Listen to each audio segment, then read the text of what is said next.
Someone who never misses an opportunity to miss an opportunity, but he's loyal and tough, and he's always eating. Now that's Marvin. Now I described Marvin as someone who's going to be a fan favourite in one of my earlier videos, and he's quickly becoming a fan favourite because of his personality. But one person he's not the favourite of at this minute is his sister Raquel, even more so after she finds out that he's gotten himself arrested at the party that she was against in throwing in the first place. So Marvin's going to have an uphill battle when it comes to his relationship with his siblings, making decisions, and when it comes to taking a lead role in the Thomas family's organisation. So in this video I'm going to look at Marvin's problems with Raquel and Lulu and why Marvin has a battle on his hands. But if you are new to the channel and you haven't done so already, then remember to smash the subscribe button if you want to see everything Power Universe related over the coming months. But let's talk about Marvin and why he's been cast aside by his two siblings and why he faces a battle with his position when it comes to the Thomas family's organisation. Because it was clear from the very first episode that he was going to be a character that lacks smarts, but what he lacks in smarts he makes up for in aggression. Now we're yet to see this aggression, but I do think we'll see it soon, and by the time season 1 comes to a conclusion, Marvin will have the highest body count out of everybody in my opinion, so I think Marvin's time will come. But he showed us he's someone that isn't exactly afraid to throw his opinions out there when it comes to decision making. For example, when he said that they should attack Unique's crew head on because they needed to feel them after they hit one of their own crew members. But this was all just instantly dismissed by Raquel, and you only have to look at Lulu's facial expressions when it comes to this scene. This facial expression from Lulu in the first moments of Raising Kanan told us everything we need to know about Raquel and Lulu's thinking about Marvin's ways, his ideas and decisions. Now Raquel also showed that she doesn't fully trust Marvin, always seeking reassurances from Lulu that what he says is accurate. This all stems from Marvin, who used to be the leader of the Thomas family, but if the past has taught them anything, it's that Marvin isn't fit enough to be in Raquel's shoes. Now what Marvin did in the past for him to lose his throne, we don't know. Maybe we'll hear about it in a conversation later on in the season, but this heated discussion with the Thomas family showed us that this is something that happens often with them, especially when Lulu said here we go. And he's probably used to Raquel and Marvin fighting. He's probably seen it all when it comes to his two other siblings, whereas Lulu on the other hand, he showed us over the first 2 episodes that he's the calm one, someone who's going to think before he speaks, and someone that's going to think before he acts. He also gets shit done and gets shit done right, as we found out and as D-Wiz found out. So Marvin used to be the leader of the Thomas organisation until Rack took the position of power because Marvin is way too irresponsible, and it honestly shows in Marvin's actions. Their organisation has just been hit and hit hard because of Kanan's actions, and they needed to come up with a new strategy and a new plan of action where they can build back up because Unique's taken their corners, but Marvin's way too busy planning a party at Lace's instead while Rack and Lulu are making the business decisions. On 2 occasions Marvin said that it wasn't the right call with Rack handing over the corners to Unique, but both times being dismissed with Marvin and Lulu saying it was the right call, and this is why he's Rack's right hand man and not Marvin.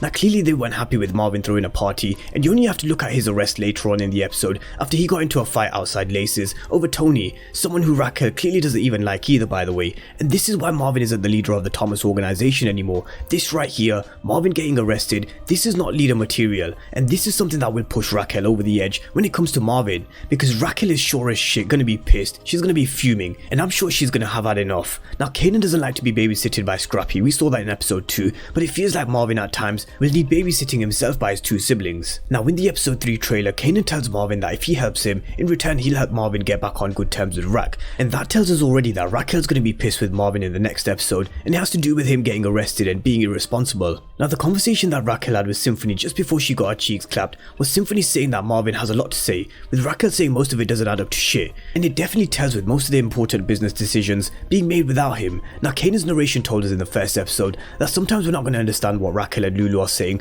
because they talk in code, and neither did Marvin understand when it came to Reggie Jackson and the home run, because I think Marvin is someone who definitely would have been against killing D-Wiz. Now loyalty means something to Marvin, and so does family, so I think if it came to Marvin making the decision on D-Wiz, then he would never have killed him. And this is what I think will bring Marvin and Kanan a little closer together, because Kanan also feels pushed away a little, even though he needs to learn from the ground floor. So we know from the first 2 episodes that we've seen already that they don't take Marvin too seriously, especially when it comes to business decisions. He's been casted aside by Rack, with Kanan telling him that he'll help him get him back in with his moms if in return he helps Kanan. But there will come a time where Rack and Lulu will need Marvin's help, because sure, Rack is dangerous, she's someone who can think 3 moves ahead, and Lulu's vicious with a gun, but Marvin is actually the muscle to Rack's drug ring. He's hot-headed, he's aggressive, and he can fight, and at some point Rack will need him, Lulu will need him as well, and Kanan will need him. We saw this scene in the official trailer for Raising Kanan before the first episode. This is him what looks like protecting Kanan, and albeit Raquel is the decision maker and Lulu is a right hand man, with Unique circling around and trying to close in on the Thomas family's organisation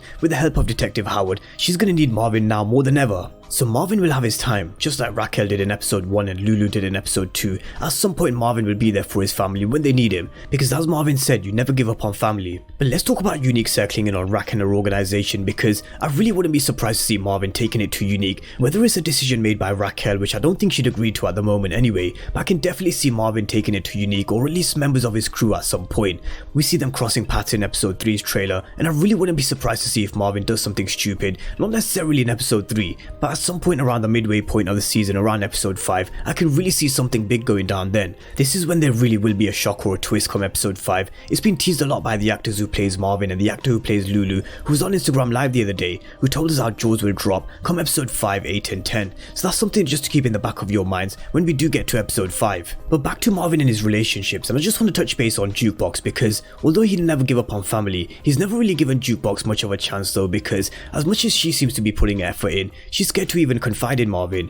We're going to see Juke confide more in Raquel in the next episode, and it's something that will gradually get worse with Marvin and Jukebox as time goes on in my opinion, especially because we know from Power that Juke was kicked out by Marvin after he found out that she fucked with girls and found out about Nicole. So I'm sure as the series goes on, their relationship is going to get a lot worse. Now, yesterday I spoke about you ain't a real killer till you kill someone you love, and had a lot of different opinions, with some saying Kanan will kill Marvin and some saying he'll even kill Rack. Now with my predictions, I did say I wouldn't be surprised if it was Davina or Lulu that Kanan killed who he loved, but I don't think anybody can be ruled out at this stage. It really is impossible to say, but I do think one family will be killed at least, especially because we saw him kill Duke in Power. Now I don't think Marvin survives the full length of Raising Kanan either. Just the way he is and the way he behaves, he's aggressive by nature, which we've seen glimpses of in episode 2. So in my personal opinion, I do think he's someone that will die at some point. But I just want to touch base on a different angle because of a comment on my last video, because I had a comment from Dale who mentioned that he thinks Jukebox could even be the one to kill her own father. We know they don't really have much of a relationship, and it's just something to keep in the back of our minds,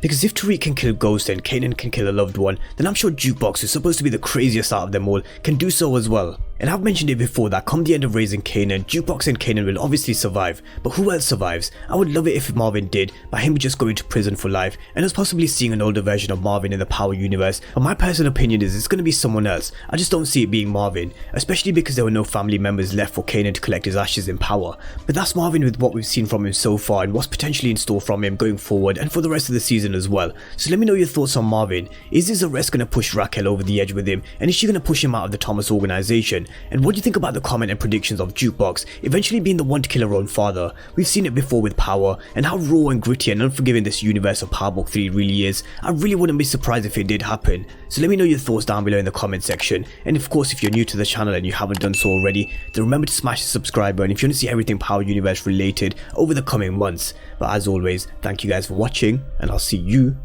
next time.